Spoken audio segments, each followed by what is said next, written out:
ते महायुतीमध्ये राष्ट्रवादी अजित पवार गट नाराज आहे। बंडखोरी करत निवडणूक लढण्यावर ठाम असल्याचं दिसतंय। महायुतीमध्ये आम्हाला विश्वासात घेतलं जात नसल्याची भावना राष्ट्रवादी अजित पवार गटाकडून व्यक्त होतीये। शिंदेंच्या शिवसेनेला विधान परिषदेची जागा गेल्यामुळे राष्ट्रवादीकडून 2 अर्ज दाखल करण्यात आले। प्रदेश सरचिटणीस गोरख बोडके आणि नाशिक ग्रामीण जिल्हाध्यक्ष विष्णुपंत म्हैसधुणे यांनी उमेदवारी अर्ज दाखल केले। नाशिक जिल्ह्यामध्ये सर्वाधिक 7 आमदार असल्यामुळे राष्ट्रवादी पदाधिकारी अपक्ष निवडणूक लढवण्यावर ठाम आहेत। दरम्यान उद्या मुंबईमध्ये सुनेत्रा पवार, प्रदेशाध्यक्ष सुनील तटकरे आणि छगन भुजबळ यांची देखील नाशिकमधील प्रतिनिधी भेट घेणार आहेत।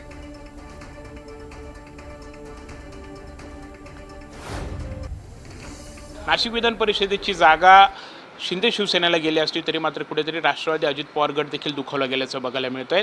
त्यांच्याकडून देखील अर्ज जे आहेत ते दाखल करण्यात आले आहेत। गोरख बोडके असतील यासोबतच विष्णुपंत म्हैसधुणे असतील यांनी अर्ज हे भरलेले आहेत।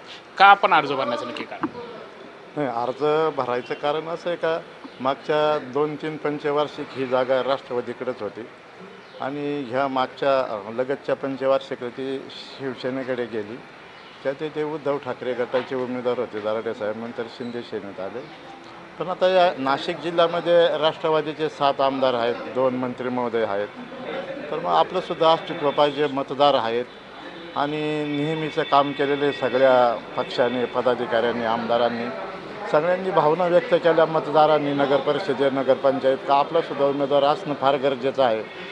पण मग नुसतं नगरपरिषदेच्या नगरसेवकांचं नाही ऐकता आम्ही आमच्या सगळे आमदार महोदय असतील, मंत्री महोदय असतील त्यांच्याशी फोन केले का आम्ही उमेदवारी करण्याकरता फॉर्म भरतो आहे, तुमची परवानगी घेऊन। तर मग ते म्हणे काय हरकत नाही आहे, फॉर्म भरून घ्या।